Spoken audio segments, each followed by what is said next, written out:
이 혼인, 어머니 몸으로 막아야 할 팔자입니다. 쪽지에 적힌 그 붉은 글씨가 마치 제 목을 조르는 것만 같았습니다. 며느리가 화장실에 간 사이 무당이 제 손에 몰래 쥐어준 꼬깃꼬깃한 종이 한 장. 그걸 펼쳐본 순간 생글생글 웃고 있는 예비 며느리가 갑자기 저승사자처럼 보였습니다. 저는 살고 싶었습니다. 그래서 결심했죠. 이 결혼 무슨 수를 써서라도 내가 깨버리겠다고요. 이바구 시작 전에 구독과 좋아요 부탁드리며 끝까지 함께 해주세요. 그날 아침의 공기는 참 평범했습니다. 아니, 오히려 평화로웠지요. 새벽에 물 한 잔 떠놓고 기도를 올리는데 촛불이 자꾸만 흔들렸습니다. 바람 한 점 없는 방이었는데 말입니다. 평생 남편 없이 아들 하나만 바라보고 살아온 세월이었습니다. 시장통에서 생선 비린내 묻혀가며 키운 자식이 이제 장가를 간다는데 춤이라도 덩실덩실 춰야 맞지 않습니까? 그런데 왜 그렇게 가슴 한구석이 서늘하고 불안했는지 모르겠습니다. 아마도 겁이 났던 게지요. 내가 피땀으로 지켜온 이 작은 울타리가 낯선 여자 하나 들어오는 순간 와르르 무너질까봐 그 불안을 인정하기 싫어서 궁합이라도 한번 보자며 아이들을 점집으로 이끌었던 겁니다. 어머니, 여기 맞죠? 친구 어머니가 그러는데 여기가 진짜 용하대요. 수진이는 점집 문 앞에서부터 두 손을 공손히 모으며 말했습니다. 목소리가 참 맑았습니다. 티 없이 자란 아이 특유의 구김살 없는 얼굴. 예전 같으면 그게 참 복스럽다 했을 텐데 그날따라 그 맑음이 내 속을 긁어놓는 것 같았습니다. 너는 참 좋겠다. 걱정도 없고 그늘도 없어서. 그런 못난 질투가 시어머니라는 이름 뒤에 숨어 스멀스멀 올라왔습니다. 점집 안은 대낮인데도 어둑했습니다. 오래된 향 냄새가 벽지 틈새마다 끼어 있어 숨을 쉴 때마다 매캐한 연기가 폐부 깊숙이 들어오는 듯 했습니다. 바닥 장판은 유난히 미끄러웠고 방석에 앉는 순간 엉덩이 밑으로 냉기가 올라왔습니다. 나는 괜히 옷깃을 여미며 주위를 둘러보았습니다. 신당에 모셔진 장군님 눈동자가 나만 노려보는 것 같아 자꾸만 고개를 숙이게 되더군요. 무당은 우리 셋을 번갈아 보더니 한숨을 아주 길게 내쉬었습니다. 그 한숨 소리가 어찌나 무겁던지 방 안의 공기가 순식간에 착 가라앉았습니다. 무당이 낮은 목소리로 입을 열었습니다. 궁합은 둘만 보는 게 아닙니다. 이 혼인이 집안 어른 운을 건드리는지도 봐야 해요. 나는 그 말에 어깨가 움찔했습니다. 집안 어른 운. 그 말이 내 귀에선 곧 내 목숨이라는 소리로 들렸습니다. 무당의 눈은 수진이나 아들이 아닌 오직 내 얼굴에만 끈적하게 달라붙어 있었습니다. 그 눈빛이 마치 내 뱃속에 들어앉은 불안 덩어리를 끄집어내려는 갈고리 같았습니다. 수지는 생년월일을 또박또박 말했습니다. 나는 그 아이 입에서 나오는 숫자 하나하나가 내 수명을 깎아먹는 카운트다운처럼 느껴져 입안이 바짝바짝 말랐습니다. 잠시 엽전을 굴리고 방울을 흔들던 무당이 갑자기 수진을 보며 환하게 웃었습니다. 방금 전까지 서늘하던 표정은 온데간데 없었습니다. 아가, 너는 복이 많은 애네. 관상도 좋고 사주도 맑아. 이 집안 들어오면 재물운도 열리고 남편 복도 차고 넘치겠다. 수진이 안심한 듯 눈을 반짝이며 내 팔을 살짝 잡았습니다. 어머니, 들으셨어요? 다행이에요. 그 한마디에 나는 억지로 입꼬리를 끌어올려야 했습니다. 속은 타들어가는데 겉으로는 웃어야 하는 게 시어미 노릇인가 봅니다. 그래 좋다니 다행이다. 아주 다행이야. 내 목소리는 생각보다 딱딱했습니다. 마치 남의 말을 하듯 건조했습니다. 아들은 옆에서 제 여자 칭찬에 신이 나서 입이 귀에 걸렸더군요. 거봐요, 엄마. 내가 뭘 했어. 수진이 복덩이라니까. 무당은 그 뒤로도 수진에게만 좋은 말을 골라 퍼부었습니다. 나는 그 자리에 앉아 있으면서도 마치 투명 인간이 된 기분이었습니다. 축복받는 두 사람과 그늘에 앉아 있는 나. 그 대비가 너무 선명해서 비참하기까지 했습니다. 그때였습니다. 수진이 잠시 화장실을 다녀오겠다며 자리에서 일어났고 아들이 그 뒤를 따라 잠시 밖으로 나갔습니다. 문이 닫히는 소리가 나자마자 방 안의 공기가 돌변했습니다. 무당이 갑자기 상체를 내 쪽으로 쑥 내밀었습니다. 코끝에 진한 향 냄새가 훅 끼쳐왔습니다. 어머니, 무당의 목소리에서 쇳소리가 났습니다. 말은 다 못해요. 천기누설이라 입 밖으로 내면 내가 다쳐. 무당은 내 대답도 기다리지 않고 내 손을 낚아채듯 잡았습니다. 따뜻해야 할 사람 손이 시체처럼 차갑고 축축했습니다. 무당은 내 손바닥 안에 무언가를 툭 쥐어주었습니다. 그것이 바로 그 쪽지였습니다. 집에 가서 혼자 보세요. 그리고 명심해. 며느리가 들어오면 어머니가 정신 똑바로 차려야 해. 무당의 눈빛은 경고가 아니라 차라리 협박에 가까웠습니다. 나는 본능적으로 그 쪽지를 가방 깊숙한 곳에 쑤셔 넣었습니다. 마치 들키면 안 되는 죄를 지은 사람처럼 심장이 쿵쾅거렸습니다. 집으로 돌아오는 차 안에서도 내 신경은 온통 가방 속에 쏠려 있었습니다. 가방 안에서 그 쪽지가 펄떡펄떡 살아 움직이는 것만 같았습니다. 수지는 뒷좌석에서 계속 종알거렸습니다. 어머니, 저 진짜 잘할게요. 요리학원도 등록했어요. 어머니 좋아하시는 갈비찜도 배우고 김치 담그는 법도 어머니한테 꼭 배울래요. 그 살가운 말들이 내 귀에 들어오는데 이상하게도 하나도 따뜻하지가 않았습니다. 따뜻한 말이 너무 많으면 오히려 숨이 막힌다는 걸 그때 처음 알았습니다. 나는 창밖을 보며 속으로 되뇌었습니다. 왜 이렇게까지 하지? 뭐가 아쉬워서? 혹시 뭔가 숨기고 있는 게 아닌가? 집에 도착하자마자 나는 방문을 걸어 잠갔습니다. 떨리는 손으로 가방을 열고 쪽지를 꺼내 읽었던 그 순간 내 심장은 바닥으로 곤두박질 쳤습니다. 이혼인, 어머니 몸으로 막아야 할 팔자입니다. 쪽지에 적힌 그 붉은 글씨가 마치 제 목을 조르는 것만 같았습니다.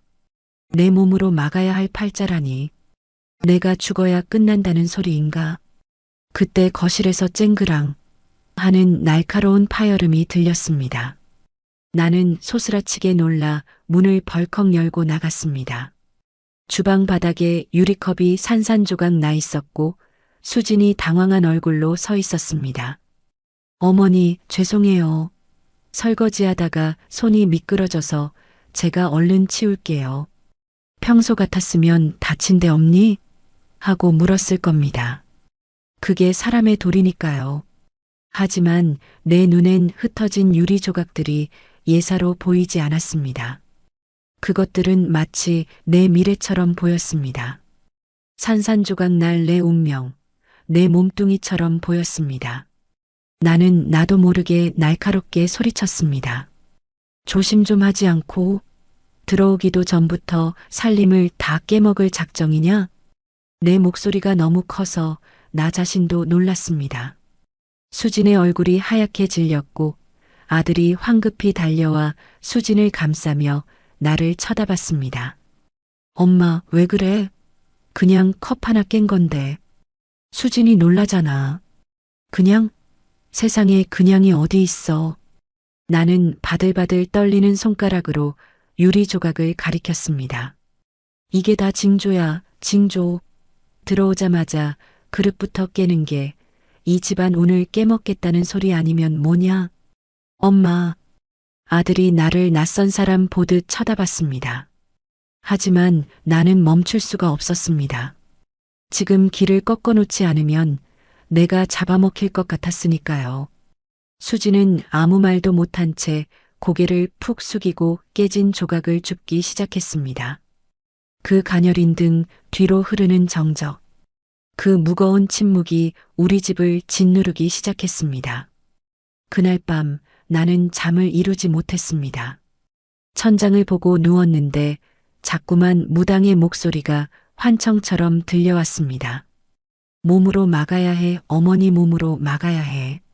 나는 이불을 머리 끝까지 뒤집었었습니다. 며느리가 무서운 게 아니었습니다. 내 운명이 무서웠습니다. 하지만 그 아이는 내일부터 매일같이 이 집에 드나들며 나를 보고 웃겠지요. 나는 어둠 속에서 주먹을 꽉 쥐었습니다. 내가 살기 위해서, 내 아들을 지키기 위해서 나는 독해져야 했습니다. 그 쪽지가 나를 독하게 만들었습니다. 아니, 어쩌면 내 안에 숨어있던 못된 시어머니 신보가 그 쪽지를 핑계 삼아 튀어나온 것인지도 모르겠습니다. 나는 다짐했습니다. 이 결혼 내가 막아야 한다고. 설령 아들이 나를 원망한다 해도 내가 죽어나가는 꼴을 보이는 것보다는 나을 테니까요. 내일 아침 수진이 다시 웃으며 찾아올 때 나는 더 이상 그 웃음을 받아주지 않을 겁니다. 사람이 독해지기로 마음을 먹으면 눈빛부터 달라진다고들 합니다. 거울 속에 비친 내 얼굴이 그랬습니다. 하룻밤 사이에 눈밑이 퀭하게 패이고 눈동자에는 서슬 퍼런 도끼가 서려 있었습니다. 나는 거울을 보며 입술을 깨물었습니다. 미안해할 것 없다. 내가 살아야 아들도 산다. 저 아이가 들어와서 사단이 나면 그게 더 큰 불행이다. 그렇게 주문을 외우듯 중얼거리며 나는 아침부터 빗자루를 들고 현관 앞을 벅벅 쓸어댔습니다. 마치 들어오려는 복을 쓸어내리기라도 하듯이 먼지 하나 남기지 않고 거칠게 비지를 해댔습니다. 수진이는 약속대로 아침 일찍 찾아왔습니다. 현관 벨소리가 울리는데 그 소리가 꼭 경보음처럼 들렸습니다. 어머니, 저 왔어요. 인터폰 화면 속 그 아이는 여전히 해맑았습니다. 어제 그 난리를 쳐놓고도 유리컵을 깨서 내 속을 뒤집어 놓고도 아무 일 없었다는 듯 웃는 낯이라니. 그 뻔뻔함이 더 소름 끼쳤습니다. 나는 짐짓 아무도 없는 척 가만히 서 있었습니다. 벨소리가 2번, 3번 울리고 나서야 나는 마지못해 문을 열어주었습니다. 어머니, 주무셨어요? 죄송해요. 제가 너무 일찍 왔나 봐요. 수지는 들어오자마자 죄인처럼 고개를 숙였습니다. 양손에는 반찬통이 가득 든 보따리가 들려 있었습니다. 됐다. 잠귀 밝은 노인네가 잠은 무슨. 나는 눈길도 주지 않고 획 돌아서 거실로 들어갔습니다. 수진이 쭈뼛거리며 뒤따라 들어와 식탁 위에 보따리를 풀기 시작했습니다. 고소한 냄새가 훅 풍겼습니다. 잡채, 불고기, 그리고 내가 좋아한다고 흘리듯 말했던 깻잎김치까지 밤새 준비했을 정성이 뻔히 보였습니다. 예전 같으면 고생했다. 이리 와서 좀 쉬어라 했을 겁니다. 하지만 내 눈엔 그 음식들이 독이 든 사과처럼 보였습니다. 이게 다 뭐냐? 내가 턱짓으로 묻자 수진이 환하게 웃으며 대답했습니다. 어머니 식사 잘 못 챙기실까 봐요. 어제 점집 다녀오시고 기운 없어 보이셔서 새벽에 일어나서 좀 만들었어요. 입에 맞으실지 모르겠네요. 새벽에 일어나서 기운 없어 보여서 그 말들이 내 속을 베베 꼬이게 만들었습니다. 저렇게 살살거리며 내 환심을 사고 결국엔 이 집 안주인 자리를 꿰차고 들어와 나를 몰아내려는 속셈이겠지. 무당이 준 쪽지, 내 몸으로 막아야 할 팔자라는 그 말이 귓가에서 사이렌처럼 울렸습니다. 나는 젓가락을 들어 깻잎김치 한 장을 집어들었다가 그대로 다시 툭 떨어뜨렸습니다. 짜다. 네. 냄새만 맡아도 소태네, 소태야. 요즘 노인네들은 혈압 때문에 싱겁게 먹어야 하는 것도 모르니? 너는 나를 고혈압으로 쓰러지게 할 작정이냐? 말도 안 되는 트집이었습니다. 냄새로 간을 알 리가 있나요? 하지만 수진의 표정이 당황으로 물드는 걸 보니 묘한 쾌감이 느껴졌습니다. 그래, 그렇게 상처받아라. 상처받고 제풀에 지쳐서 떨어져 나가라. 죄송해요, 어머니. 제가 레시피 보고 한다고 했는데 다시 해올게요. 됐다. 가져가라. 입맛 뚝 떨어졌다. 나는 식탁을 손으로 밀치며 일어났습니다. 반찬통들이 요란하게 부딪히며 소리를 냈습니다.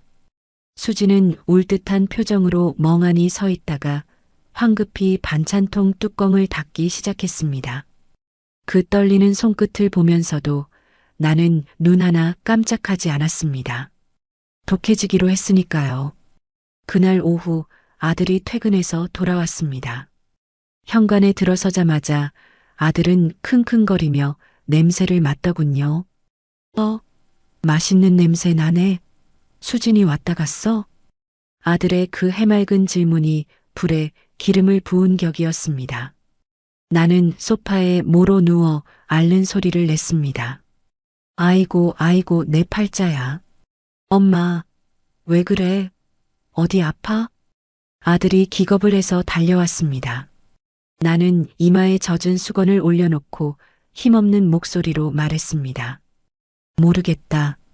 아침부터 속이 뒤집어지고 머리가 깨질 것 같아서 꼼짝을 못했다. 병원 가봐야 하는 거 아니야? 어제까진 멀쩡했잖아. 어제? 그래, 어제까진 멀쩡했지. 그 점집 다녀오기 전까진 말이다.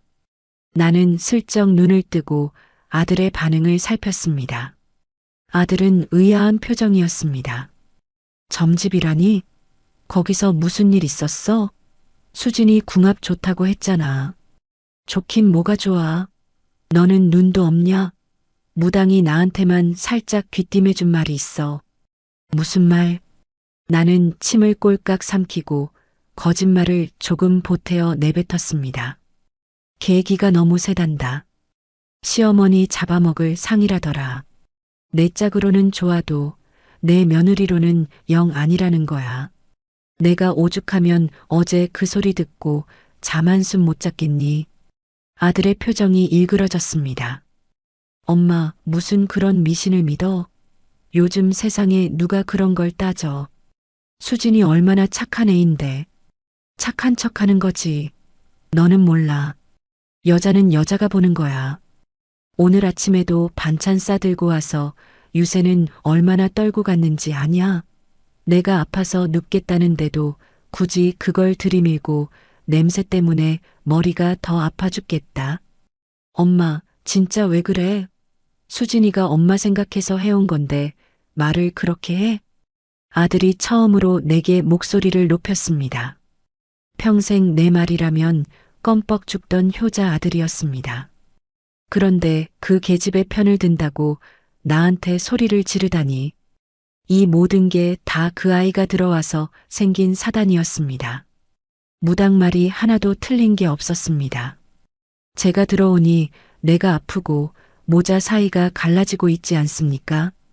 그래, 나는 이제 늙고 병들었으니 찬밥 신세다 이거지. 나가라. 꼴도 보기 싫다. 나는 베개를 아들에게 집어던지고 돌아 누워버렸습니다. 아들은 한숨을 푹 쉬더니 제 방으로 들어가 버렸습니다. 방문 닫히는 소리가 쾅 하고 울리는데 그게 꼭 내 가슴을 치는 소리 같았습니다. 이불 속에서 나는 끄끄대며 울음을 삼켰습니다. 서러웠습니다. 내가 누구 때문에 이러는데. 다 널 지키려고, 우리 집구석 평안하게 하려고 내가 이 악역을 자처하는 건데 너는 그것도 모르고. 다음 날부터 내 몸은 정말로 이상 신호를 보내기 시작했습니다. 거짓말이 씨가 된 걸까요? 아침에 일어나는데 머리가 핑 돌고 어지러웠습니다. 소화도 안 되고 명치 끝이 꽉 막힌 것처럼 답답했습니다. 병원에 가봐도 의사는 신경성 위염이니 스트레스니 하는 뻔한 소리만 늘어놓았습니다. 하지만 나는 알았습니다. 이건 병이 아니라 살이라고. 며느리 될 아이가 뿜어내는 그 흉한 기운이 나를 갉아먹고 있는 거라고 굳게 믿었습니다. 내가 알아누웠다는 소식을 들었는지 수진이 또 찾아왔습니다. 이번에는 죽을 쑤어서 들고 왔더군요. 초인종 소리가 들리자마자 나는 머리띠를 단단히 동여매고 문을 열어주지 않았습니다. 하지만 수진은 끈질겼습니다. 어머니, 저 수진이에요. 죽 써왔어요. 문 좀 열어주세요. 걱정돼서 그래요. 문 밖에서 들리는 그 애절한 목소리가 가식처럼 들려 소름이 돋았습니다. 30분, 1시간 그 아이는 문 앞에 서서 갈 생각을 안 했습니다. 결국 경비실에서 연락이 왔습니다. 며느님이 문 앞에서 계속 기다리는데 무슨 일 있냐고. 남 부끄러워서라도 문을 안 열어줄 수가 없었습니다. 문을 열자 수지는 땀을 뻘뻘 흘리며 서 있었습니다. 손에는 보온통이 들려 있었고 얼굴은 벌겋게 상기되어 있었습니다. 어머니, 어디가 어떻게 편찮으신 거예요? 병원은 가보셨어요? 그 아이가 내 손을 잡으려 하자 나는 불에 데인 듯 손을 확 뿌리쳤습니다. 이건 알아. 내 몸에 손대지 마. 수진이 휘청하며 뒤로 물러났습니다. 그 눈망울에 눈물이 그렁그렁 맺히는 걸 보면서 나는 쏘아붙였습니다. 너 솔직히 말해봐라. 너 나한테 무슨 원한 있니? 아니면 우리 아들 재산이라도 탐나서 이러는 거니? 어머니, 그게 무슨 말씀이세요? 저는 정말 어머니랑 오빠랑 행복하게 살고 싶어서. 행복? 그 행복이 내 목숨줄 끊어놓고 얻는 행복이냐? 내 입에서 나온 독설은 나조차 제어할 수 없었습니다. 무당이 준 쪽지가 내 이성의 끈을 툭 끊어놓은 게 분명했습니다. 점쟁이가 그러더라. 내가 들어오면 내가 죽는다고. 내가 내 액바지라도 해줄 거 아니면 당장 떨어져 나가란 말이다. 그 말을 뱉는 순간 수진의 눈동자가 흔들렸습니다. 충격을 받은 듯 입술이 파르르 떨렸습니다. 나는 이제야 이 아이가 제 발로 나가겠구나 싶어 속으로 쾌재를 불렀습니다. 상식적인 사람이라면 이런 미친 시어머니 밑으로 들어오고 싶지 않을 테니까요. 그런데 수진의 반응은 내 예상을 완전히 빗나갔습니다.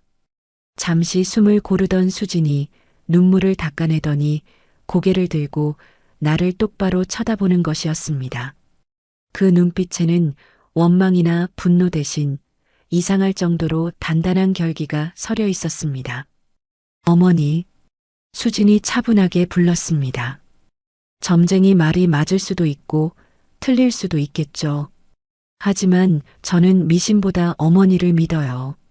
어머니가 저를 미워하시는 게 아니라 너무 걱정이 많으셔서 그러시는 거라는 거 알아요. 제가 더 잘할게요. 어머니가 불안하지 않게 제가 정말 딸처럼 아니 딸보다 더 잘할게요. 제가 어머니 액바지라도 될게요. 그러니까 제발 아프지만 마세요.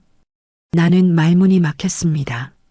말대꾸를 하거나 화를 낼 줄 알았는데 오히려 액바지라도 되겠다고 덤비는 저 태도는 대체 뭐란 말입니까? 저게 정말 순수한 마음일까요? 아니면 나를 안심시켜 놓고 뒤통수를 치려는 고단수일까요? 혼란스러웠습니다. 수지는 멍하니 서 있는 나를 지나쳐 부엌으로 들어갔습니다. 그리고 가져온 죽을 그릇에 담아내왔습니다. 전복죽이에요. 내장까지 다 갈아 넣어서 비리지 않게 끓였어요. 이거 드시고 기운 차리세요.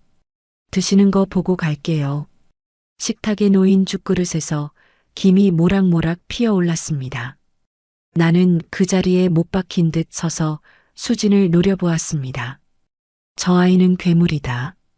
내 독설을 솜사탕처럼 삼켜버리고 다시 웃는 얼굴로 들이대는 괴물이다. 무서웠습니다.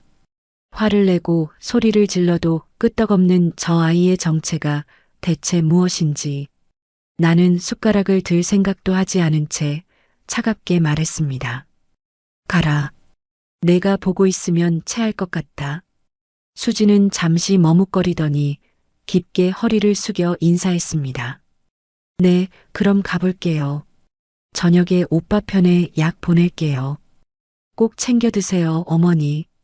수진이 나가고 난 뒤 나는 식탁 의자에 주저앉았습니다. 다리가 후들거려 서 있을 수가 없었습니다. 식탁 위에는 수진이 끓여온 죽이 여전히 따뜻한 온기를 내뿜고 있었습니다. 배에서는 꼬르륵 소리가 나는데 도저히 그 죽을 넘길 수가 없었습니다. 저걸 먹으면 정말로 내가 저 아이의 페이스에 말려들 것 같았으니까요. 그날 저녁 내 몸살 기운은 더 심해졌습니다. 열이 펄펄 끓고 온몸의 뼈마디가 쑤셨습니다. 정말로 누군가 바늘로 찌르는 것처럼 아팠습니다. 이불을 뒤집어 쓰고 끙끙 앓으면서 나는 확신했습니다. 이건 우연이 아니다. 오늘 그 아이가 다녀가서 더 아픈 거다. 그 아이가 내뱉은 말, 액바지라도 되겠다는 그 말이 저주처럼 내 몸을 휘감고 있는 게 분명하다. 아들이 퇴근해서 들어와 내 이마를 짚어보며 난리를 쳤습니다. 엄마, 열이 불덩이잖아. 안 되겠다. 응급실 가자. 싫다. 나라. 내가 죽어도 이 집 귀신이 될 거다. 나는 아들의 손을 뿌리치며 악을 썼습니다. 그때 아들이 가방에서 약봉지를 꺼내 놓았습니다. 수진이가 챙겨보낸 거야. 엄마 열날 때 먹는 해열제랑 소화제랑 다 적어놨어. 이거라도 좀 먹어. 약봉지 겉면에는 수진의 글씨체로 꼼꼼하게 메모가 적혀 있었습니다. 어머니, 식사 못하셨으면 빈속에 드시지 마시고 죽 조금이라도 드시고 드세요. 꼭이요. 그 메모를 보는 순간 나는 구역질이 치밀어 올랐습니다. 치워라. 그 애가 준 건 물 한 모금도 안 마실란다. 나는 약봉지를 낚아채 방바닥에 내동댕이 쳤습니다. 봉지가 터지면서 알약들이 사방으로 흩어졌습니다. 하얀 알약들이 바닥에 깔린 모습이 꼭 내 맘속에 박힌 가시들 같았습니다. 아들은 망연자실한 표정으로 나를 보았고 나는 숨을 헐떡이며 그 흩어진 약들을 노려보았습니다. 내 몸이 이렇게 아픈 건 다 저 아이 때문이다. 저 아이가 들어오려고 기를 쓰니까 내 몸이 본능적으로 거부 반응을 일으키는 거다. 살아야겠다. 내가 살려면 저 아이를 끊어내야 한다. 아들은 그날 밤 내 방문 앞에서 한참을 서성이다가 조용히 말했습니다. 엄마 오늘 수진이한테 너무 심했어. 나는 대답하지 않았습니다. 대답하는 순간 내가 흔들릴까 봐요. 나는 흔들리면 안 됐습니다. 제가 들어오면 내가 무너진다고 그 쪽지에 적혀 있었으니까요. 내가 먼저 단단해져야 했습니다. 단단해지려면 먼저 차가워져야 했습니다. 다음 날 아침 몸이 조금 가라앉은 것 같다가도 명치가 꽉 막혔습니다. 밥을 먹으려 숟가락을 들면 속이 뒤집혔고 물만 마셔도 가슴이 답답했습니다. 사람이 마음에 독을 품으면 그 독이 제 몸을 먼저 태우나 봅니다. 점심 무렵 아들이 또 말했습니다. 엄마, 주말에 우리 밥 한번 먹자. 수진이랑 셋이서. 나는 숟가락을 탁 내려놓았습니다. 밥이 목구멍으로 넘어가냐? 엄마가 이렇게 예민하게 굴면 더 안 좋아져. 그냥 밥 먹으면서 풀자. 풀 게 뭐가 있어. 나는 풀 생각 없다. 아들은 한숨을 길게 쉬었습니다. 그 한숨이 내 속을 더 긁었습니다. 내가 아픈데, 내가 무서운데 왜 나한테만 풀자고 하는지 그게 더 서러웠습니다. 그런데도 아들은 물러서지 않았습니다. 엄마, 결혼할 거야. 수진이랑. 그 말이 나오자 내 안에서 무언가가 딱 하고 부러졌습니다. 그래, 이 아이는 결국 그의 편이구나. 내가 평생을 바쳐 키운 아들이 이제 다른 여자를 지키겠다고 내 앞에서 선언하는구나. 나는 입술을 깨물었습니다. 그럼 너 혼자 살아. 나는 몰라. 엄마, 왜 그렇게 말해? 왜, 왜겠냐? 나는 살고 싶으니까. 그 말은 진심이었습니다. 나도 모르게 너무 솔직해져 버려서 잠깐 부끄러웠습니다. 하지만 부끄러움보다 두려움이 더 컸습니다. 주말이 됐습니다. 아들은 우리 집 근처에 새로 생긴 국밥집으로 오자고 했습니다. 수진이 불편해할까봐 집이 아니라 밖에서 밥을 먹자는 것 같았습니다. 그 배려가 오히려 더 얄미웠습니다. 내 집인데 왜 내가 눈치를 봐야 합니까? 국밥집 문을 여는 순간 뜨거운 김과 함께 고기 삶는 냄새가 확 풍겼습니다. 나는 그 냄새가 좋으면서도 싫었습니다. 이런 따뜻한 곳에서 우리가 가족이 될 얘기를 한다는 게 어쩐지 내 몫을 빼앗기는 느낌이었거든요. 수지는 먼저 와 있었습니다. 자리에서 벌떡 일어나 허리를 굽혔습니다. 어머니, 안녕하세요. 나는 고개만 까딱했습니다. 그래. 아들은 어색한 웃음을 지으며 메뉴판을 펼쳤습니다. 엄마, 따뜻한 거 먹자. 엄마 요즘 속 안 좋다며. 수진도 얼른 맞장구 쳤습니다. 어머니, 여기 국물이 진하대요. 드시고 기운 차리세요. 기운 차리세요. 그 말이 내겐 빨리 나으세요. 그래야 제가 들어오죠로 들렸습니다. 나는 내 귀가 이상해진 걸 알면서도 그 해석을 멈출 수가 없었습니다. 국밥이 나왔습니다. 김이 모락모락 올라오는데 수진이 반찬을 내 쪽으로 밀어주었습니다. 깍두기, 부추, 고추 꼭 알맞게 챙기는 손길이 너무 능숙했습니다. 능숙한 사람은 금방 자리를 차지합니다. 나는 그게 두려웠습니다. 아들이 먼저 웃으며 말했습니다. 엄마, 수진이 진짜 착해. 엄마 좋아하는 것들 다 기억하더라. 수진이 얼굴을 붉히며 말했습니다. 아니에요. 그냥 어머니가 편하셨으면 해서요. 그 순간 내 속에서 이상한 불이 확 올라왔습니다. 나는 국물 한 숟갈도 뜨지 않은 채 말부터 내뱉었습니다. 착해? 아들이 젓가락을 멈췄습니다. 응? 왜? 나는 수진을 똑바로 봤습니다. 착한 애가 왜 남의 집에 들어와 사람 속을 뒤집어 놓니? 수진의 눈이 커졌습니다. 어머니, 제가 뭘? 너 우리 집 와서 그릇 깨고 내가 열이 펄펄 끓는데도 또 죽 들고 와서 버티고 그게 착한 거냐? 고집이지. 아들이 얼굴이 빨개졌습니다. 엄마, 그건. 나는 아들의 말을 끊었습니다. 너는 가만히 있어.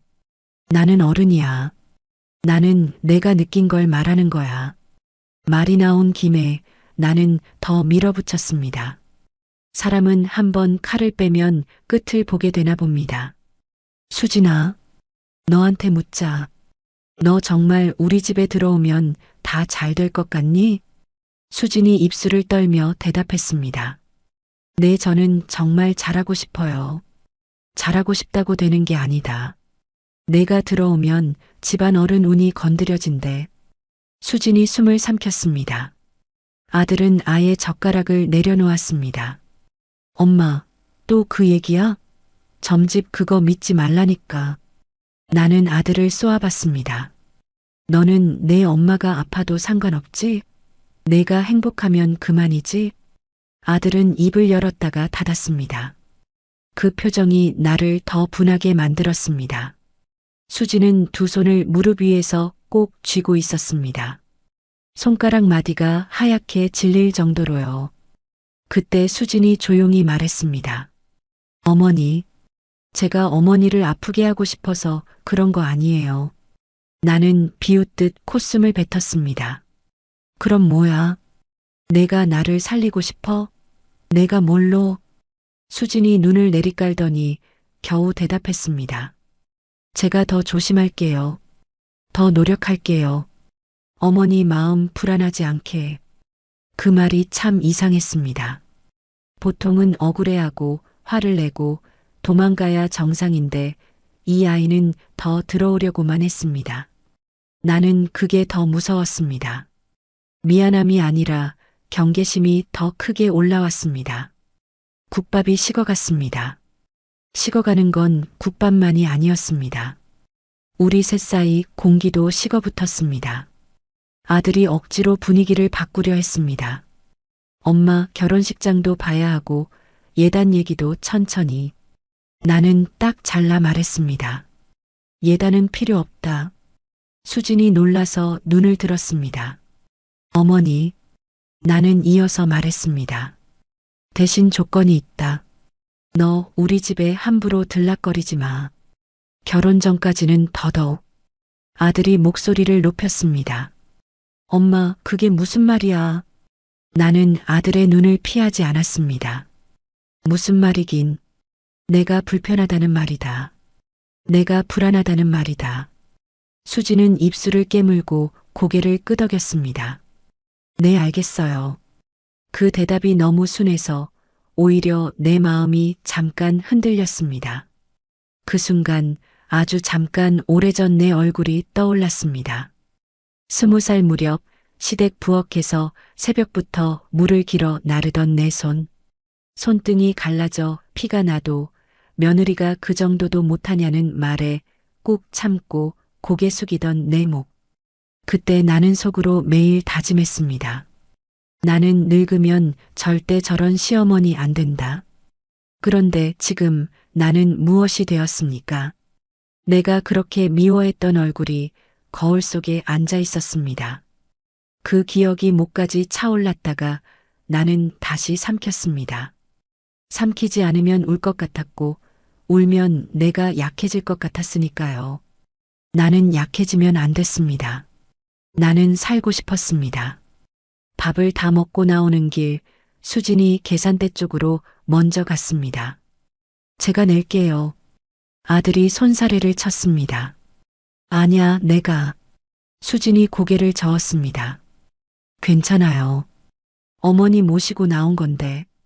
그 말이 또 내 속을 건드렸습니다. 모시고. 마치 자기가 이미 며느리인 양, 이미 우리 가족인 양. 나는 집으로 돌아오는 차 안에서 일부러 창밖만 봤습니다. 아들은 운전대를 잡은 손에 힘이 잔뜩 들어가 있었습니다. 수지는 뒷좌석에서 조용히 앉아 있었습니다. 말이 없는 차 안이 더 무거웠습니다.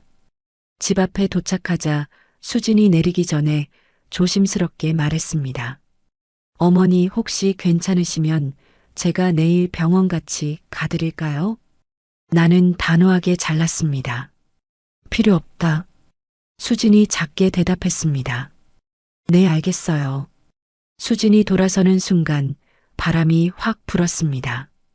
그의 코트 자락이 살짝 들리며 가방이 보였는데 가방 옆주머니에서 작은 약통 같은 게 순간 보였습니다. 정확히는 약통인지 뭔지 잠깐 스쳤을 뿐인데도 내 눈은 그걸 놓치지 않았습니다. 약? 왜 약이 있지? 가슴이 철렁 내려앉았습니다. 병이 있나? 숨기고 들어오려는 건가? 아니면 그 약이 나한테 쓸 약인가? 나는 내 손바닥이 다시 차가워지는 걸 느꼈습니다. 점집에서 쪽지를 받던 그 순간처럼요. 수진이 멀어지는데 내 눈은 끝까지 그 가방에서 떨어지지 않았습니다. 그리고 나는 알았습니다. 내가 이제부터는 의심이라는 병에 완전히 걸렸다는 걸요. 아들아. 내 목소리가 낮게 갈라졌습니다. 수진이 몸 어디 아픈 거 아니냐? 내 목소리가 그렇게 떨릴 줄은 몰랐습니다. 아들은 놀란 눈으로 나를 보더니 금방 얼굴을 굳혔습니다. 엄마, 또 시작이야? 또 시작이 아니라 방금 봤어. 가방에서 약 같은 게 보였어. 약? 사람들 비타민도 먹고 유산균도 먹고 그래. 비타민이면 당당하게 꺼내 먹지. 왜 숨기듯이, 왜 하필 그 주머니에. 아들은 한숨을 쉬었습니다. 그 한숨이 내 가슴을 더 눌렀습니다. 엄마, 수진이한테 그런 말 하지 마. 상처야. 상처? 나도 상처다. 내 마음은 누가 챙기냐? 그날 밤 나는 잠을 못 잤습니다. 눈을 감으면 수진의 가방 옆주머니가 떠올랐습니다. 하얀 약통인지 작은 알약봉지인지 그게 내 눈에 왜 그렇게 또렷하게 남았는지 점집에서 받았던 쪽지 한 장이 다시 내 손바닥을 차갑게 만들었습니다. 이 혼인 어머니 몸으로 막아야 할 팔자입니다. 나는 이 문장을 내가 쓰러진다로 받아들였습니다. 그런데 수진이 약을 먹는다? 그럼 더더욱 뭔가 숨기는 게 있는 거 아닙니까? 병을 숨기고 들어오려는 걸 수도 있고 아니면 내 몸을 해치려는 뭔가일 수도 있고 그 생각이 내 속에서 자라기 시작하자 밥맛이 뚝 떨어졌습니다. 아침에 국을 떠도 쓴맛이 나고 물을 마셔도 목이 따끔했습니다. 내가 내 마음에 독을 타고 있다는 걸 알면서도 멈출 수가 없었습니다. 멈추면 내가 지는 것 같았으니까요. 다음 날 아들이 출근하고 집이 조용해지자 나는 휴대폰을 붙잡고 한참을 망설였습니다. 전화하면 내가 더 초라해 보이겠지. 안 하면 나는 영영 속고 살겠지. 결국 나는 수진에게 전화를 했습니다. 목소리는 최대한 태연한 척 단단하게 만들었습니다. 수진아, 너 오늘 시간 되니? 네, 어머니. 무슨 일이세요? 잠깐 볼 일이 있다. 집으로 와라. 네. 금방 갈게요. 금방. 그 말이 또 내 속을 건드렸습니다. 금방이라니. 마치 이 집이 자기 집인 것처럼 나는 입술을 꼭 다물었습니다. 오늘은 확실히 보고 확실히 물어볼 겁니다. 돌려 말하지 않고 빙빙 돌지 않고 수진이 도착했을 때 나는 일부러 부엌에서 설거지를 하고 있었습니다. 물을 틀어놓고 일부러 접시를 부딪혀 소리를 냈습니다. 마음이 시끄러우면 손도 시끄러워지더군요. 어머니, 저 왔어요. 수진은 여전히 공손했습니다. 나는 돌아보지도 않고 말했습니다. 들어와. 어머니, 어디 편찮으세요? 목소리가. 편찮은 건 내가 더 잘 알겠지. 그 말에 수진의 숨이 잠깐 멈췄습니다. 나는 그 순간을 놓치지 않았습니다. 사람은 찔리면 숨부터 바뀝니다. 나는 수도꼭지를 잠그고 천천히 돌아섰습니다. 수진은 두 손을 앞에 모으고 서 있었습니다. 눈이 깜빡깜빡 불안하게 흔들렸습니다. 나는 바로 본론으로 들어갔습니다. 너 약 먹니? 네. 약. 내 가방에서 봤다. 약통 같은 거. 수진은 급하게 웃어 보였습니다. 아, 그거요? 비타민이에요, 어머니. 비타민이면 왜 숨기냐? 숨긴 게 아니라 그냥 가방에. 그럼 지금 꺼내봐. 수진의 얼굴이 순간 하얗게 질렸습니다. 나는 그 하얀 얼굴을 보며 가슴이 철렁 내려앉았습니다. 역시 뭔가 있구나. 그 확신이 나를 더 잔인하게 만들었습니다. 어머니, 그게 꺼내보라니까. 제가 그걸 꼭 보여드려야 해요? 그래. 너는 내 며느리로 들어올 사람이야. 나랑 한 집에 살 수도 있는 사람이고, 내 눈앞에서 약을 먹을 수도 있는 사람이야. 그런데 내게 못 보여줄 약이 있다? 그게 말이 되니? 수지는 한참을 서서 입술만 달싹거렸습니다. 그러다 마침내 가방을 열었습니다.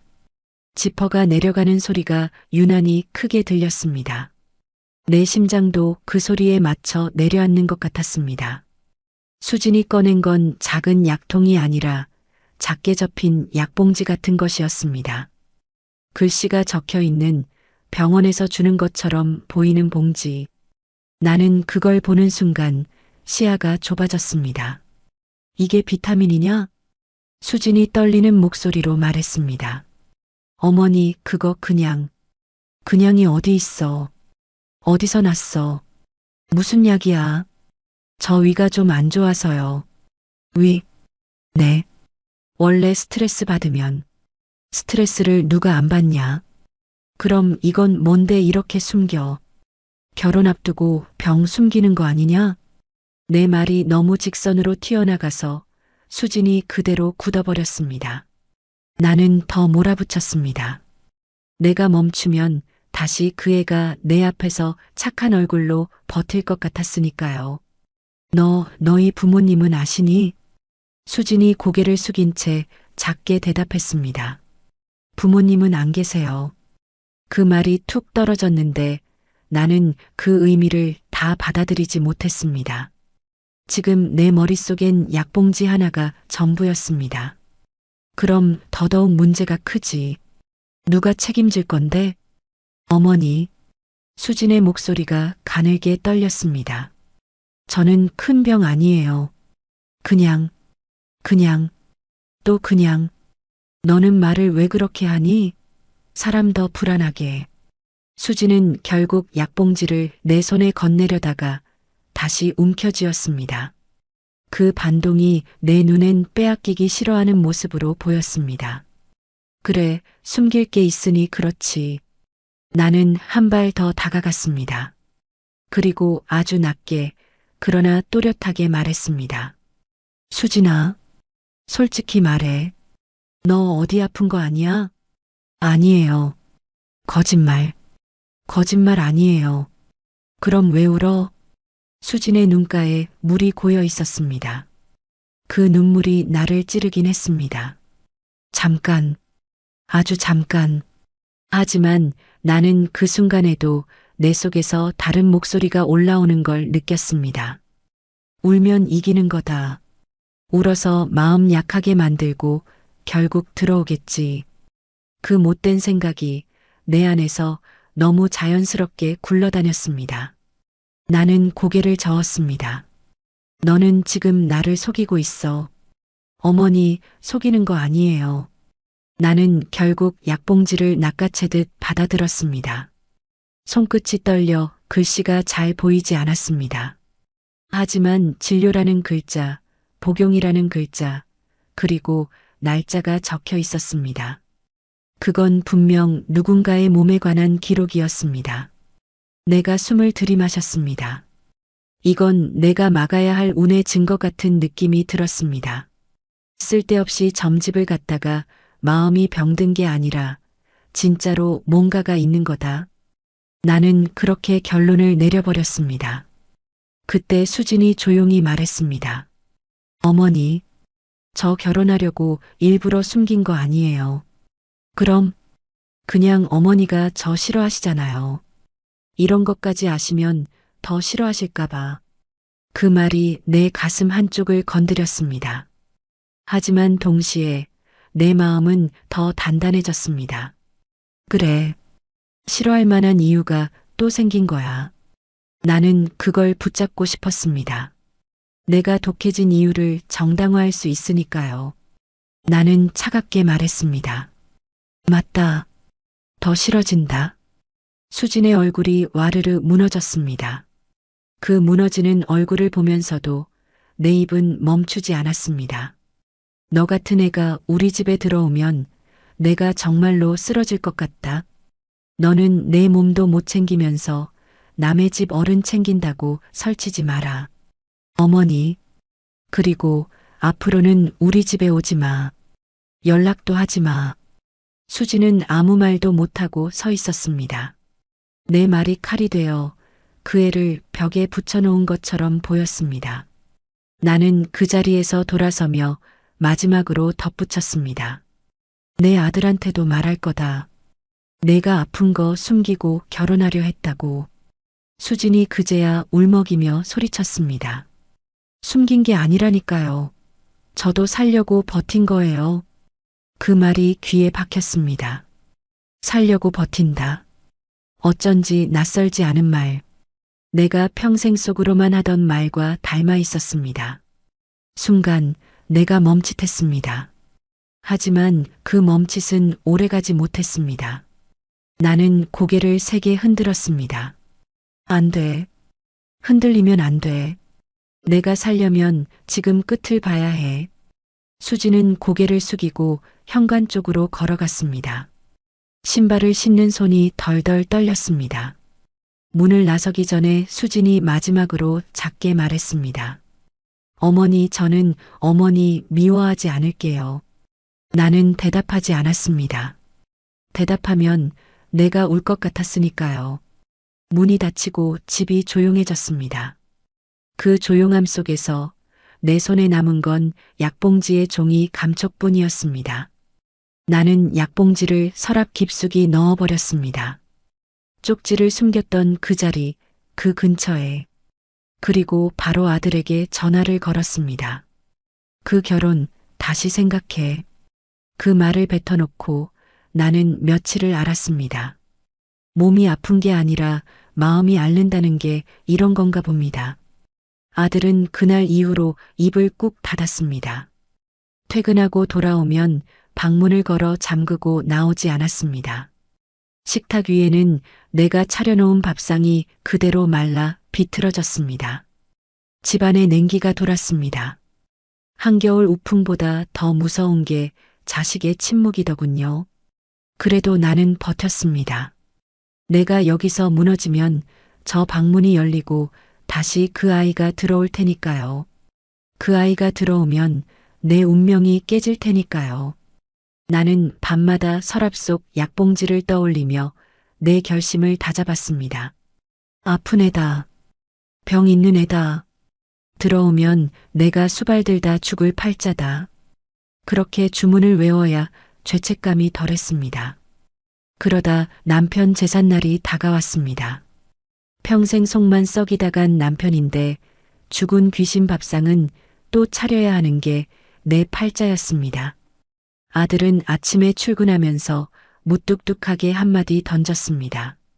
올해 제사는 그냥 간단하게 해. 엄마 몸도 안 좋다며. 시끄럽다. 내 몸이 부서져도 조상 밥은 먹여야지. 고집 좀 그만 부려. 수진이 부르지 마. 엄마가 오지 말라고 했다며. 아들은 그 말을 남기고 콱 나가버렸습니다. 나는 텅 빈 부엌에 서서 앞치마를 둘렀습니다. 그래, 혼자가 낫다. 그 아이 와서 내 앞에서 알짱거리면 내가 또 무슨 독설을 퍼부을지 모르니까. 차라리 몸이 고단한 게 낫지. 마음 시끄러운 건 딱 질색이었습니다. 장바온 정거리를 펼쳐놓고 기름 냄새를 맡기 시작했습니다. 그런데 이상하게도 자꾸 손에 힘이 빠졌습니다. 동태포 하나 뒤집는 게 맷돌 돌리는 것 마냥 무거웠습니다. 기름 냄새가 역하게 올라와 헛구역질이 났습니다. 아이고, 나도 이제 다 됐구나. 혼자 바닥에 주저앉아 무릎을 두드리는데 초인종이 울렸습니다. 띵동. 이 시간에 올 사람이 없는데 택배인가 싶어 인터폰을 보니 화면 가득 익숙한 정수리가 보였습니다. 고개를 푹 숙이고 서 있는 그 아이 수진이었습니다. 가슴이 덜컥 내려앉았습니다. 오지 말라고 그렇게 모질게 굴었는데 약봉지까지 들춰내며 쫓아냈는데 나는 문을 열어주지 않고 인터폰으로 쏘아붙였습니다. 누구세요? 나는 댁 같은 사람 모릅니다. 어머니 저예요. 문 좀 열어주세요. 돌아가라. 남의 제사에 끼는 거 아니다. 아버님 제사잖아요. 어머니 혼자 힘드시잖아요. 저 그냥 일만 돕고 갈게요. 얼굴 안 보셔도 돼요. 부엌에서 일만 할게요. 목소리가 젖어 있었습니다. 물기 어린 그 목소리가 쇠문 틈을 비집고 들어와 내 귓가를 때렸습니다. 나는 입술을 깨물었습니다.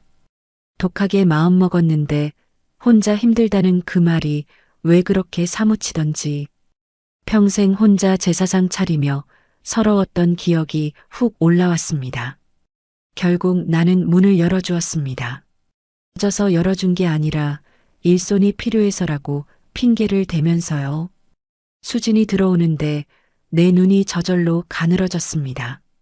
며칠 못 본 사이에 얼굴이 반쪽이 되어 있었습니다. 화장기 없는 얼굴이 창백하다 못해 투명해 보였습니다.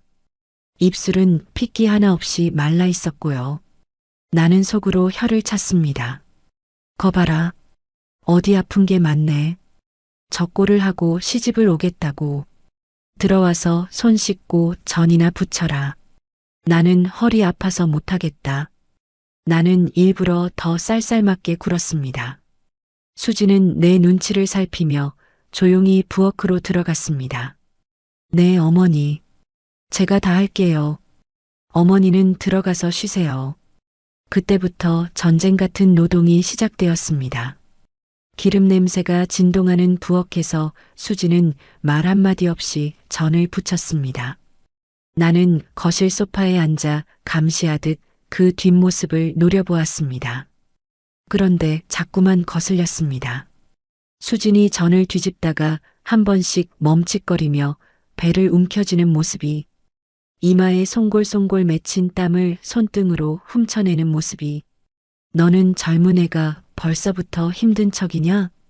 내가 핀잔을 주자 수진이 화들짝 놀라며 허리를 폈습니다. 아니에요. 기름 냄새 때문에 잠깐 어지러워서. 어지러운 거 티내지 마라. 조상님 오시는 날에 아픈 척하면 부정 탄다. 내 입에서는 자꾸만 모진 말만 나갔습니다. 걱정이 되면서도 그 걱정을 인정하기 싫어서 더 날카롭게 찔러댔습니다. 시간이 지나고 제사상을 차릴 시간이 되었습니다. 무거운 상을 펴야 하는데 수진이 끙하고 상다리를 잡았습니다. 그 순간이었습니다. 와장창. 엄청난 파열음과 함께 수진의 몸이 바닥으로 곤두박질 쳤습니다.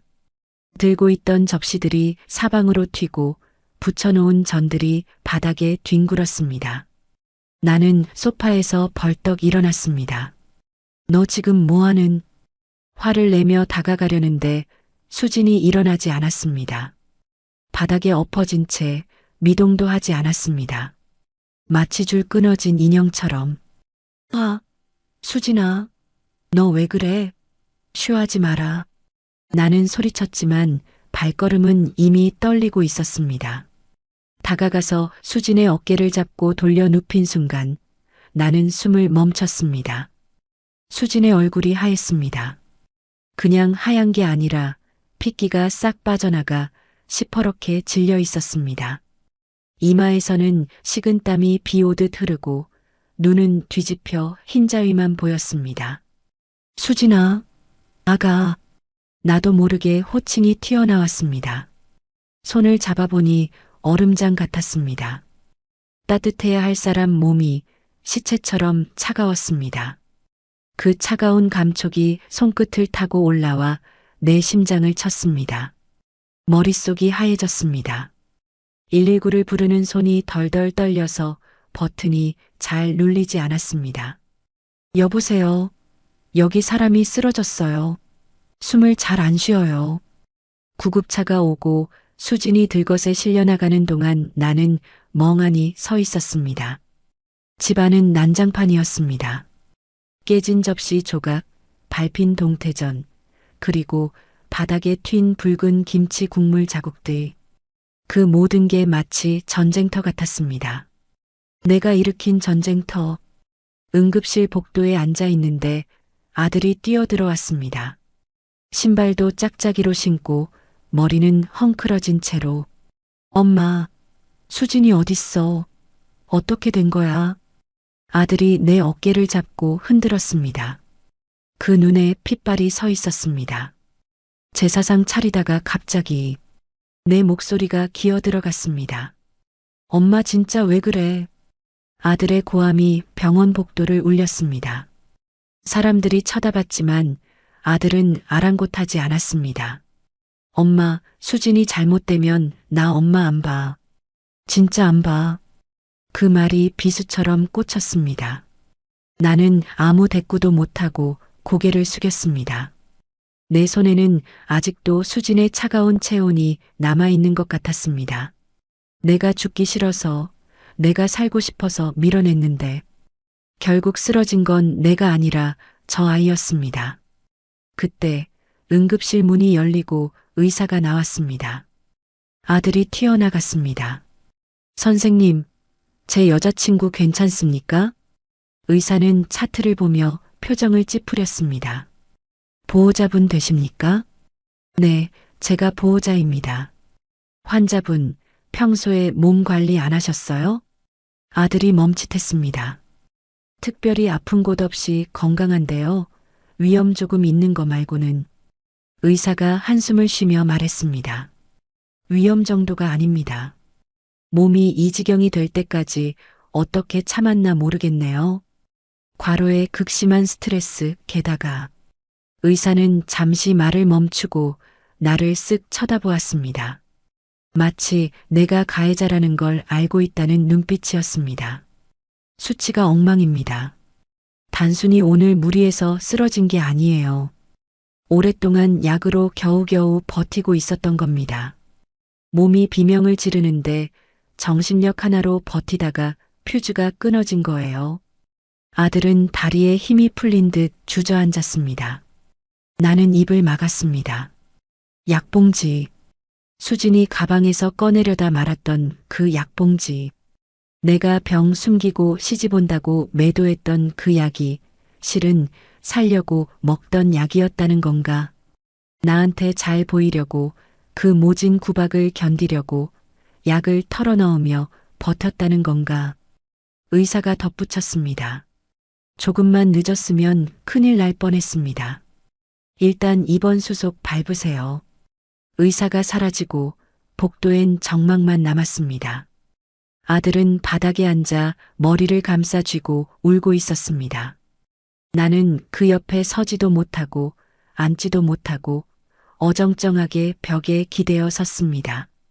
내 몸으로 막아야 할 팔자.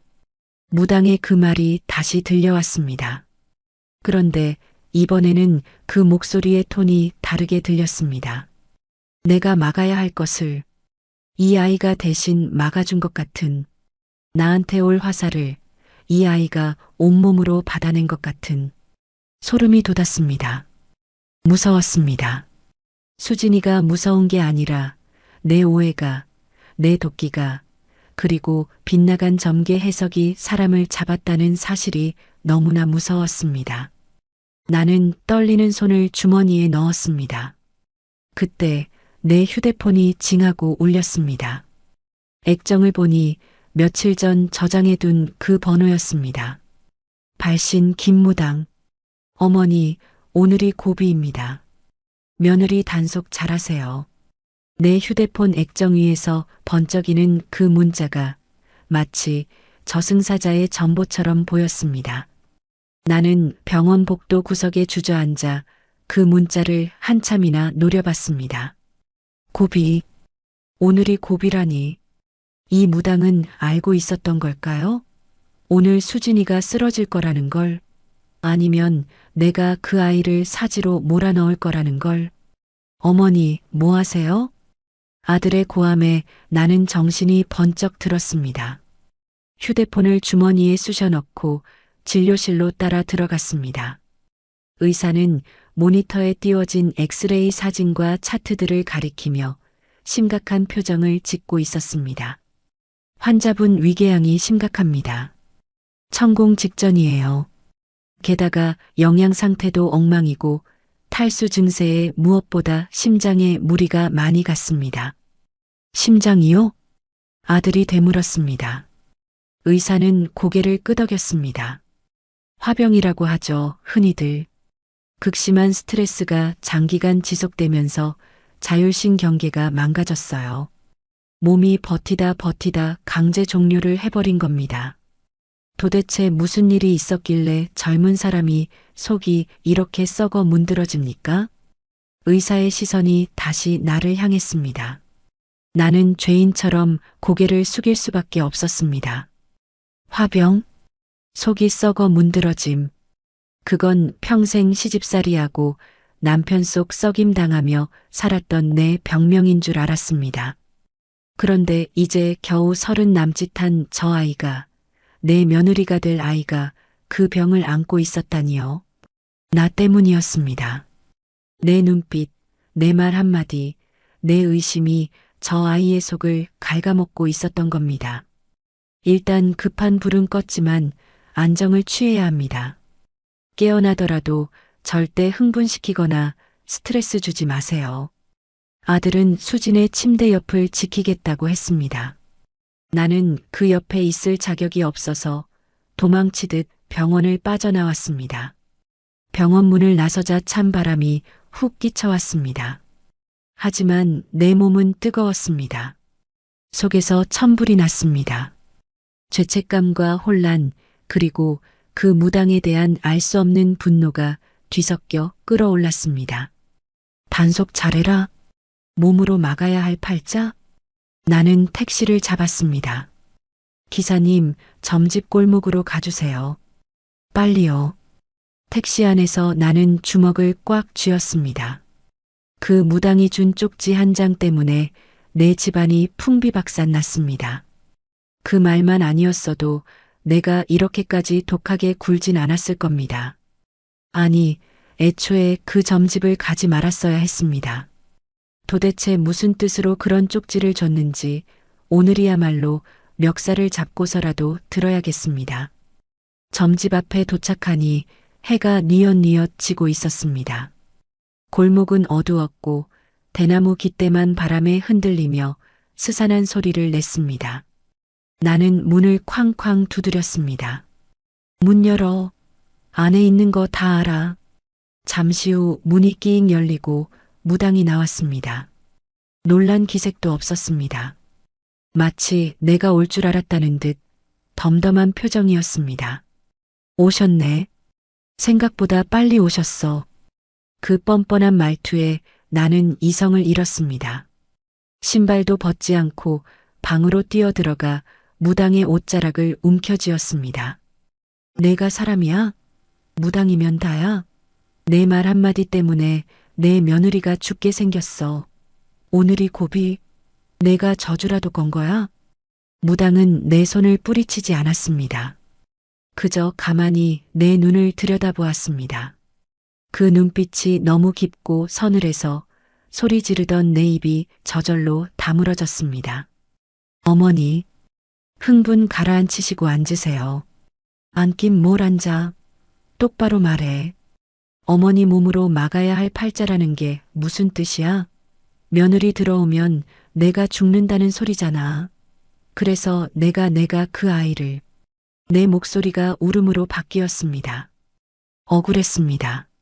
살고 싶어서 발버둥 쳤는데 결국 남을 죽이는 꼴이 되었으니까요. 무당이 쯧쯧 혀를 찼습니다. 그리고 자리끼를 내밀었습니다. 물 한 잔 드시고 정신 차려요. 내가 언제 며느리 들어오면 당신이 죽는다고 했소? 뭐, 쪽지에 분명히 적어줬잖아. 어머니 몸으로 막아야 할 팔자라고.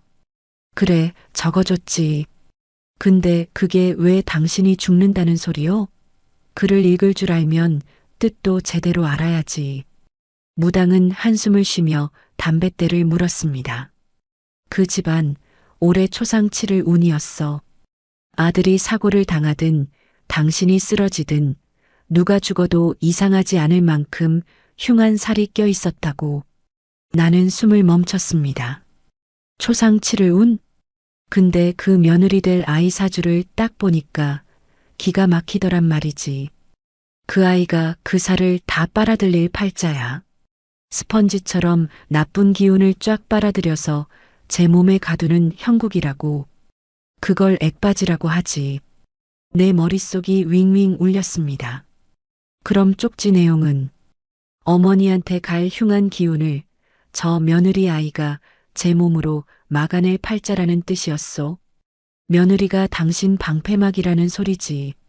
당신이 죽는 게 아니라 저 아이 덕분에 당신이 산다는 말이었다고.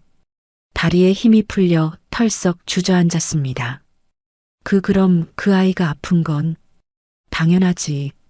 그 독한 살을 맨몸으로 받아내고 있는데 멀쩡하면 그게 사람이요? 신이지. 그 아이 당신네 집안 들어오기로 마음먹은 순간부터 시름시름 알았을 거야. 당신이 줘야 할 업보, 아들이 겪어야 할 사고, 그거 다 그 아이가 몸으로 때우고 있는 거라고. 나는 입을 벌린 채 아무 말도 할 수가 없었습니다. 모든 퍼즐이 맞춰졌습니다.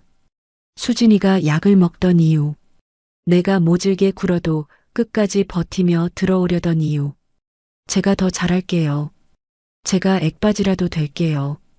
라고 했던 그 말. 그 아이는 알고 있었던 걸까요? 자기가 희생해야 이 집안이 산다는 걸? 아니, 그럴 리가 없어. 그게 말이 돼? 내가 부정하자 무당이 피식 웃었습니다. 그러니까 인연이지. 전생에 당신한테 큰 빚을 졌거나 아니면 당신 아들을 끔찍하게 사랑하거나 둘 중 하나겠지. 내가 점쟁이 밥 먹은 지 30년인데 그런 독하고 미련한 사랑은 또 처음 봤소.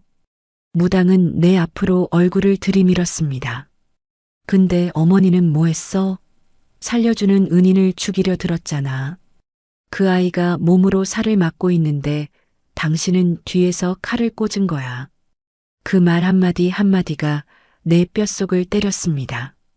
나는 며느리를 지옥으로 밀어넣은 게 아니었습니다. 나를 대신해 지옥불에 들어가 있는 아이에게 기름을 부어버린 꼴이었습니다. 어쩐지 내가 아프다고 엄살 피울 때마다 그 아이가 더 아파 보이더라니. 내가 쏟아내는 도끼까지 그 아이가 다 받아먹고 있었던 거야.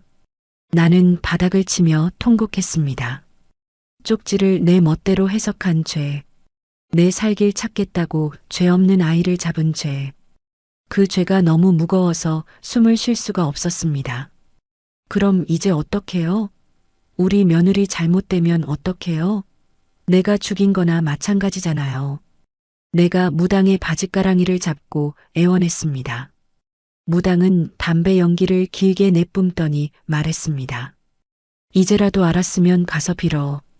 손이 발이 되도록 빌고 그 아이 살려내. 그 아이 죽으면 당신네 집안도 끝이야.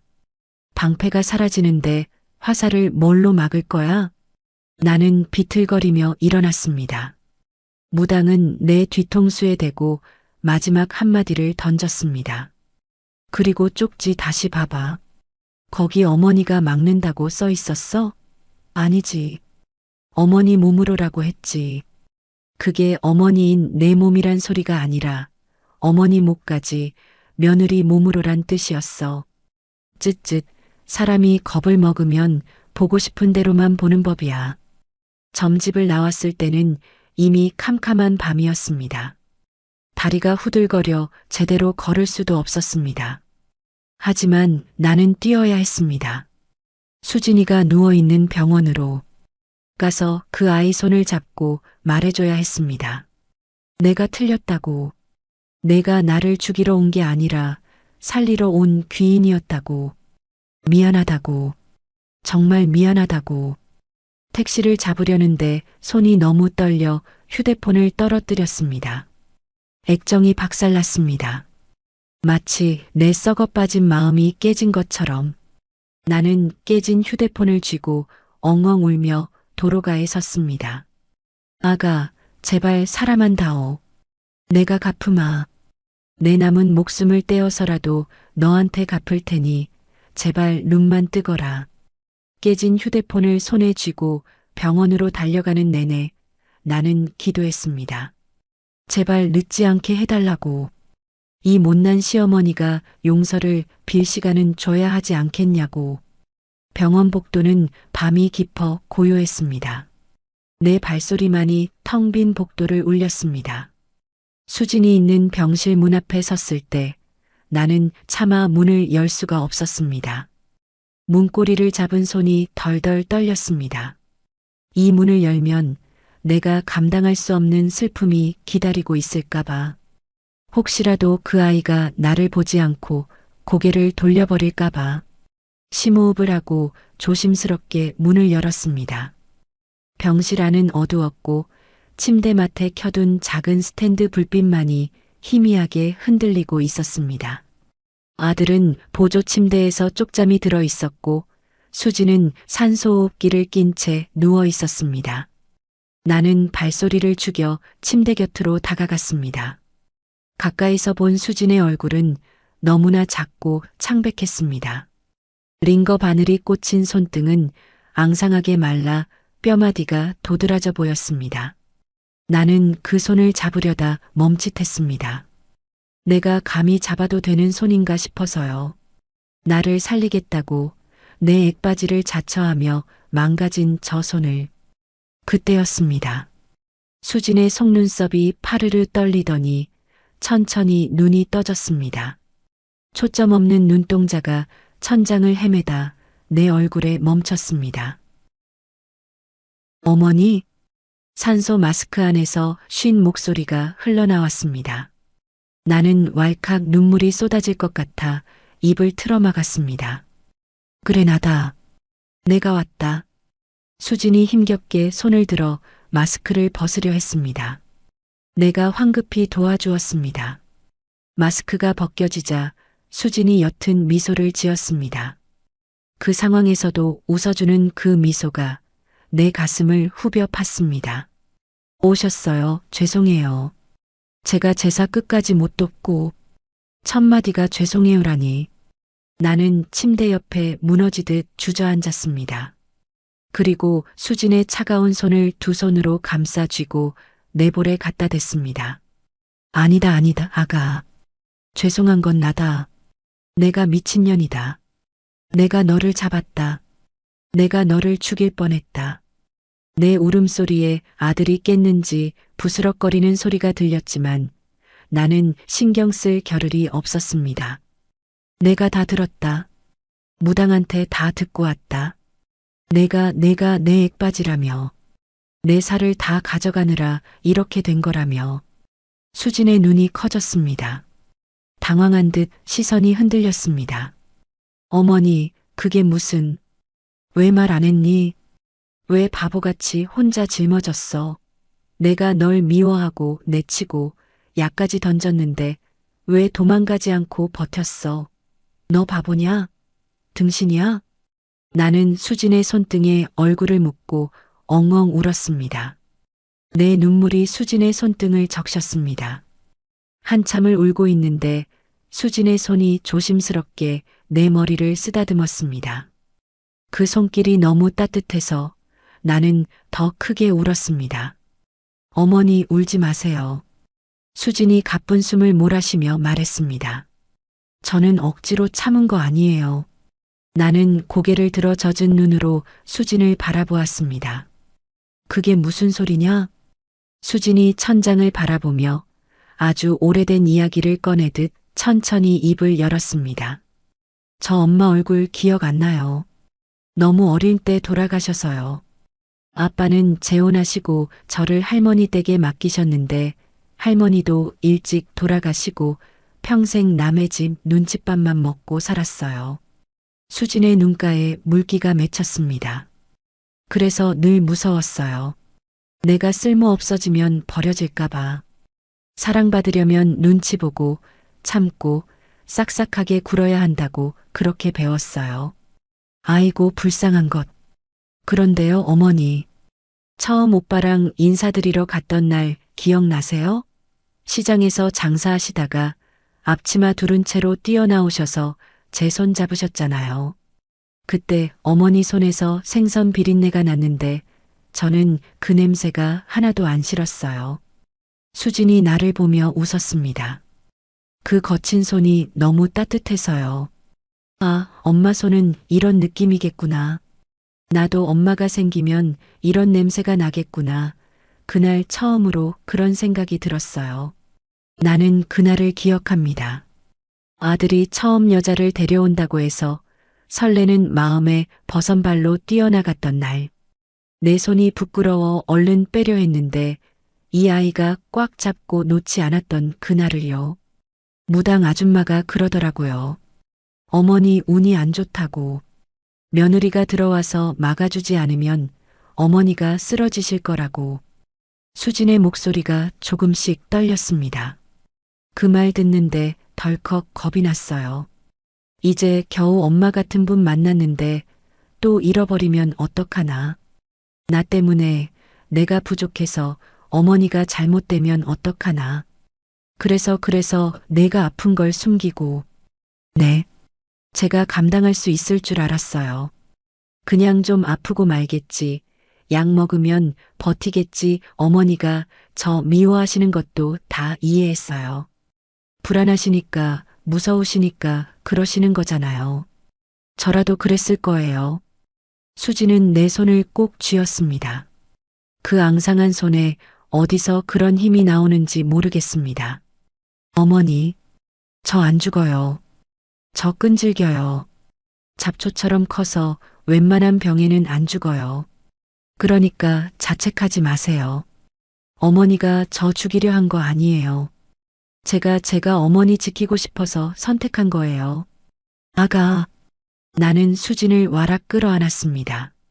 링거줄이 꼬일까봐 조심하면서도 이 아이를 놓치면 정말 세상이 끝날 것 같아 꽉 안았습니다. 이 아이는 며느리가 아니었습니다. 하늘이 내게 보내준 피보다 진한 딸이었습니다. 내가 낳지도 않았는데 나를 위해 목숨을 거는 딸. 미안하다, 정말 미안하다. 내가 눈이 멀었었다. 내가 귀인인 줄도 모르고 복덩어리인 줄도 모르고 내가 내 복을 발로 찼어. 어머니, 이제 괜찮아요. 다 지났잖아요. 우리는 한참을 그렇게 안고 울었습니다. 깨어난 아들이 우리 둘을 보며 소리 없이 눈물을 훔치고 있었습니다. 아들이 다가와 내 어깨를 감싸고 수진의 머리를 쓰다듬었습니다. 엄마, 이제 알겠어? 수진이 마음? 안다. 뼈저리게 안다. 이제 내가 갚을 거다. 남은 평생 내가 이 아이 수발 들면서 갚을 거다. 나는 수진의 눈물을 닦아주며 단호하게 말했습니다. 수진아, 잘 들어라. 이제 액바지 같은 건 없다. 내가 내 방패할 필요 없어. 내가 내 방패가 될 거다. 어떤 귀신이 와도, 어떤 불행이 와도 이 시어미가 다 막아줄 거다. 그러니까 너는 그냥 행복하기만 해라. 아프지 말고, 눈치 보지 말고, 그냥 내 딸로 살아라. 수진이 고개를 끄덕이며 환하게 웃었습니다. 그 웃음이 병실 안을 환하게 밝혔습니다. 어두운 점집에서 느꼈던 공포도 붉은 글씨의 쪽지도 이제는 아무런 힘을 쓰지 못할 것 같았습니다. 우리가 이렇게 서로를 붙잡고 있는 한 그 어떤 저주도 우리를 갈라놓을 수 없을 테니까요. 그날 밤 나는 수진의 침대 곁에서 밤을 새웠습니다. 수진이 잠들 때까지 손을 놓지 않았습니다. 잠든 수진의 숨소리가 규칙적으로 들려올 때마다 나는 속으로 감사를 되뇌었습니다. 살아줘서 고맙다. 내 며느리가 되어줘서 고맙다. 나의 딸이 되어줘서 고맙다. 수진이가 눈을 뜨고 며칠이 지났습니다. 의사 선생님 말씀대로 다행히 큰 병은 아니었습니다. 그저 너무 오래 참아서, 너무 깊이 알아서 몸이 잠깐 파업을 선언했던 것뿐이랍니다. 그 잠깐이 내게는 지옥 같은 시간이었지만 말입니다. 병실에서의 나는 완전히 다른 사람이 되었습니다. 독한 시어머니? 그런 건 개나 져버렸습니다. 나는 수진이 침대 옆에 보조의자를 딱 붙여놓고 물 한 모금도 내 손으로 떠먹였습니다. 뜨겁다. 천천히 마셔라. 어머니, 제가 마실 수 있어요. 가만히 있어라. 손목에 힘들어간다. 수지는 내가 유난을 떨 때마다 쑥스러워하면서도 내 손길을 거부하지 않았습니다. 그 애가 헬쑥한 얼굴로 받아먹는 죽 한 숟가락이 내게는 세상 어떤 보약보다 귀해 보였습니다. 아들은 옆에서 과일을 깎으며 혀를 찼습니다. 엄마, 아주 며느리가 상전이네. 나는 거들떠보지도 않고. 시끄럽다. 너는 손이 없냐, 발이 없냐. 수진이 깎아줄 생각이나 해. 나는 아들을 타박했지만 속으로는 웃음이 났습니다. 병실 안의 공기가 이렇게 따뜻할 수도 있다는 걸 처음 알았습니다. 소독약 냄새 대신 사람 사는 냄새가 났습니다. 우리가 진짜 가족이 되어가는 냄새였습니다. 퇴원하는 날 아침이 밝았습니다. 짐을 싸는데 가방 깊숙한 곳에서 툭 하고 무언가 떨어졌습니다. 나는 잠시 동작을 멈추고 그 약봉지를 바라보았습니다. 어머니, 그거. 수진이 당황하며 손을 뻗으려 했습니다. 나는 약봉지를 집어들어 수진의 손에 쥐어주지 않고 쓰레기통에 던져 넣었습니다. 이제 이런 거 필요 없다. 아프면 바로 말해라. 내가 업고 뛸 테니까. 어머니. 그리고 한약 한 재 지어놨다. 퇴원하면 그거부터 먹자. 쓴 거 싫다고 안 먹으면 내가 코 막고 먹일 거다. 수진이 풋하고 웃음을 터뜨렸습니다. 그 웃음소리가 맑은 종소리처럼 병실을 울렸습니다. 그래, 저 웃음이다. 내가 지키고 싶었던 건 내 목숨이 아니라 저 웃음이었어야 했다. 그걸 깨닫는데 참 먼 길을 돌아왔습니다. 수지는 환자복을 벗고 다시 평상복으로 갈아입었습니다. 헐렁해진 옷매무새를 보니 마음이 또 짠해졌습니다. 내가 옷깃을 여며주며 말했습니다. 살 좀 찌워야겠다. 바람 불면 날아가겠어. 어머니가 해주시는 밥 먹으면 금방 찔 거예요. 그래. 갈비찜도 해주고 공국도 끓여주마. 내가 질린다고 도망갈 때까지 해먹일 거다. 우리는 짐을 챙겨 병원을 나섰습니다. 병원 문을 나서자 눈부신 햇살이 쏟아졌습니다. 며칠 전 깨진 휴대폰을 들고 울며 들어왔던 그 문인데 나갈 때는 세상이 달라 보였습니다. 아들이 차를 대기시켜 놓고 우리를 기다리고 있었습니다. 두 분 모시겠습니다. 타시죠. 수진이 차에 타려는데 내가 수진의 팔을 잡았습니다. 그리고 앞좌석 문을 열고 서 있는 아들을 불렀습니다. 아들, 잠깐 내 말 좀 듣고 가자. 내 목소리가 제법 엄숙했는지 아들이 긴장한 표정으로 나를 봤습니다. 왜 그래, 엄마? 무겁게.